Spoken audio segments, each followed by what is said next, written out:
Breaking news for pensioners across the United Kingdom: major changes are on the horizon for the Blue Badge scheme. And let me tell you, these updates could transform daily life for millions of older citizens who depend on this lifeline for independence. For decades, the Blue Badge has been more than just a permit. It's been a gateway to freedom. It has allowed seniors to attend doctor's appointments without fear of long walks from distant parking spots. It has made it possible to do weekly food shopping, to visit family members, to attend community events, and to continue enjoying the simple dignity of living independently. But now, the government has confirmed that in 2025 and 2026, new regulations will take effect. These updates are not small adjustments, they are sweeping changes that could affect whether you keep, lose, or finally qualify for a Blue Badge. We're talking about tighter eligibility checks, more stressful medical assessments, new categories of conditions being added or removed, and even the introduction of digital Blue Badges. This isn't just policy talk. This is about real lives. Imagine waking up one morning, going to renew your Blue Badge, and being told, sorry, the rules have changed. Imagine being told the doctor's letter that was fine last time is no longer enough. Or worse, that your condition no longer meets the criteria. That's not just paperwork. That's your independence, your dignity, your access to health care, and even your ability to spend time with your grandchildren. This is why we cannot treat these updates as background noise. This is front-page news for every pensioner in Britain. Yet, many seniors still don't know the details. They've heard whispers, seen the occasional headline, but haven't been told the full story. Well, today we're setting the record straight. We're breaking down who will be affected, what's changing in 2025 and 2026, why the government is making these changes, and most importantly how you can protect yourself. So stay tuned, because by the end of this video, you'll have a clear picture of the road ahead. And believe me, no UK pensioner can afford to ignore this. The Blue Badge scheme has existed for decades. Its purpose is simple: to help people with serious mobility challenges park closer to where they need to be. But for pensioners, the badge represents something far bigger than convenience. It's about independence. It's the difference between being able to shop for yourself or being forced to rely on others. It's the difference between visiting your GP confidently, or worrying if you'll even make it from the car park to the surgery door. In other words, the Blue Badge is not just a parking tool, it's a symbol of freedom, dignity, and participation in everyday life.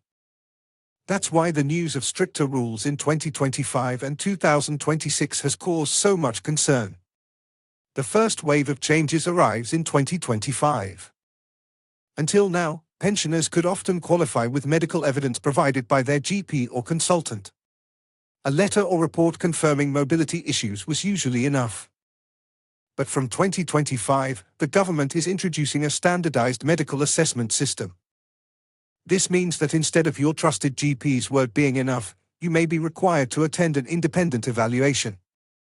Think of it like the personal independence payment assessments, the very ones many people already describe as stressful, bureaucratic, and even demeaning. You could find yourself sitting in front of a stranger, answering questions about your mobility, your daily struggles, your pain. And in just 30 minutes, they'll decide whether you keep your badge or lose it. Now ask yourself, how fair is it for someone who doesn't know you, who has never seen your medical history, to make a judgment about your independence? For pensioners in their 70s, 80s, or even 90s, this isn't just inconvenient. It's intimidating. It can even feel humiliating. Next, let's talk about renewals. Currently, many pensioners find the renewal process straightforward. Fill out a form, attach your medical evidence, and wait for approval. But from 2025 onward, councils will demand far more detailed documentation. Even if your condition hasn't changed in years, you may still be required to provide fresh medical evidence, new letters, updated reports, sometimes even test results. That means more GP appointments, more paperwork, more stress. And remember, many pensioners already struggle with digital applications and council bureaucracy. This extra layer of red tape could push some over the edge. Now let's move on to 2026. This is when things get even more complicated. Currently, the Blue Badge covers not only physical disabilities but also hidden conditions such as dementia, autism, severe anxiety, or neurological issues that affect travel. But under the new rules, the government plans to refine these categories.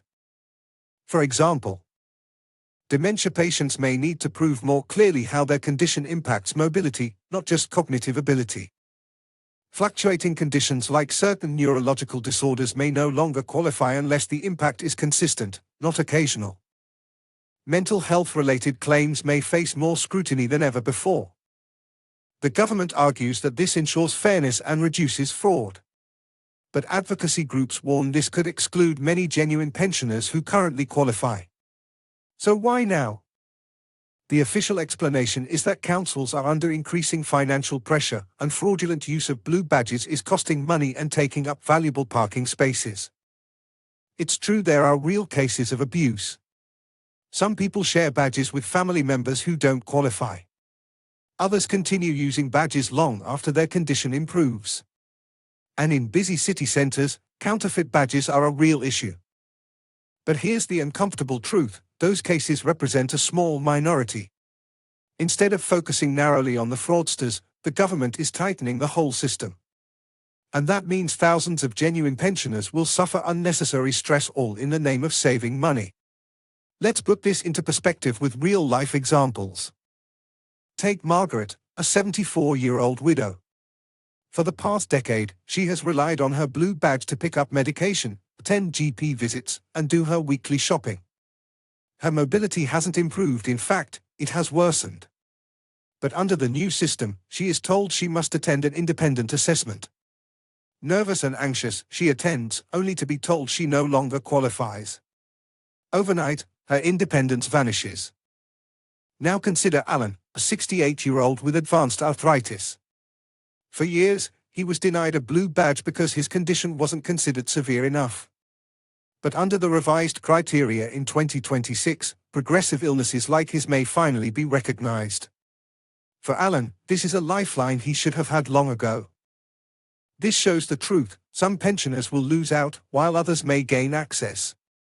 It's a mixed bag, but one that will cause anxiety and confusion across the country. Another key update is the introduction of digital blue badges. Councils are already trialing electronic versions that can be scanned with QR codes, making fraud more difficult. On paper, this looks like progress. But for many older citizens who don't use smartphones or don't trust apps, this could feel like exclusion. Imagine being told that instead of displaying a paper badge, you now need to manage an app or a digital pass. For seniors who aren't comfortable with technology, this could create unnecessary barriers. To accompany these changes, councils are also promising tougher enforcement. That means bigger fines, confiscations, and even legal action for misuse. While this might sound like a good way to stop fraud, it also raises a dangerous risk. What if genuine pensioners get caught in the crossfire? Picture being confronted in a car park, accused of misuse simply because you didn't understand the new digital system. That's a nightmare scenario, and sadly, one that's entirely possible. So, what can you do to protect yourself? Gather medical evidence early. Keep your records up to date, and ask your GP for clear, detailed letters explaining your mobility challenges. Stay informed. Regularly check your council's website or newsletters for updates. Act early on renewals. Don't leave it until the last minute. Prepare for assessments. If you're asked to attend an independent evaluation, bring every piece of evidence you can. Don't ignore changes. Awareness is half the battle. Many pensioners will lose out simply because they didn't know the rules had changed. At the end of the day, this isn't just about parking. It's about independence, dignity, and freedom. The Blue Badge reforms of 2025 and 2026 will reshape the daily lives of millions of pensioners. Some will lose their badge, others will gain it, and all will face new hurdles. The government insists this is about fairness and cutting fraud. But the real cost could be paid by pensioners who find themselves trapped at home, isolated, and stripped of the independence they've enjoyed for years. So let's bring it all together. 2025, stricter assessments, tougher renewals. 2026, eligibility rules tightened, digital badges rolled out. Some pensioners will lose their badge. Others may finally qualify. But no matter what, you cannot afford to ignore these changes. Ask yourself right now, how would your life change if you lost your blue badge tomorrow? Could you still visit your GP? Could you shop for food? Could you see your grandchildren as often as you'd like? These aren't small questions. They are life-changing ones. So if this video has given you clarity, please do one thing, hit the like button right now. That simple action tells YouTube this topic matters, and it helps this message reach thousands of other pensioners who desperately need this information. Leave me a comment below. Are you worried about losing your badge? Do you think you might finally qualify under the new rules? Share your story, it could help another pensioner feel less alone. And finally, don't forget to subscribe to this channel. Because the blue badge isn't the